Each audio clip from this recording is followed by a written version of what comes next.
Good afternoon. Phil Lindeman with your Krystal 93 News from Vail Summit Orthopedics and Neurosurgery.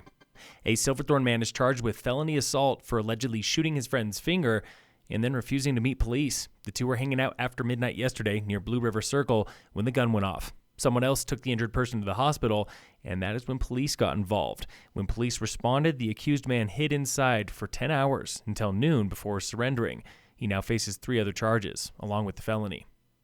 2 men were busted for criminal speeding last week, driving over 25 miles per hour in Breckenridge and unincorporated Summit. Criminal speeding comes with fines up to $300 and up to 90 days in jail. Both men could also lose their licenses. Friends and teachers in central Illinois are reeling from the deaths of 2 student athletes killed in a sledding accident at Copper late Sunday. The 2 teenagers were here on spring break when they entered the Superpipe after dark and went barreling down the middle before launching off a 20-foot snowbank. They landed dozens of feet away and died on scene from injuries.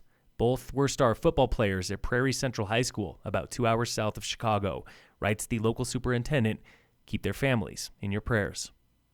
Affordability and conservation are top priorities for local lawmakers at the state capitol. Things like lowering health insurance costs, expanding the success of the Colorado option, a bill that I'm working on to lower the cost of EpiPens, and a variety of other things to lower things like childcare costs, education costs. That was State Senator Dylan Roberts from a virtual town hall yesterday. Those pinch points that hurt us more so on the western slope than elsewhere in the state. Joining Roberts was our state representative, Julie McCluskey. How can we make sure that people can live in the communities where they work, making sure that in rural Colorado, we have providers, we have hospitals, and we have the ability for people to find the services they need when they need it most. Dozens of people tuned in, and many wanted to know, how will Colorado fight to preserve water and protect water rights? Legislation we're looking at will help strengthen our position, make sure we are protecting our farmers and ranchers on the western slope and across the state, but also ensure that we are showing the federal government and our downstate users that we're doing our part in Colorado. Roberts also plans to pressure California and Arizona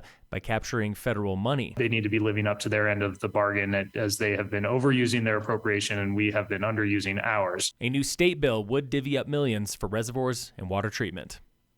Coming up this weekend is Soup for the Soul at Keystone. It's the biggest fundraiser of the year for Summit Community Care Clinic, celebrating its 30th birthday. Soup for the Soul is $55 for soup, bread, dancing, and live music. All proceeds support the care clinic. Buy tickets online.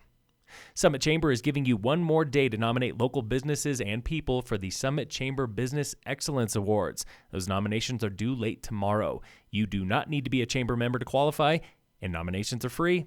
Show love to a favorite business or business owner at summitchamber.org. Local avalanche danger will be changing tomorrow with up to a foot over the next 36 hours. That is deeper than expected. Danger is already changing rapidly down south in the San Juans, where ski hills like Purgatory and Wolf Creek report over 8 inches since sunrise. They could see several feet by Thursday.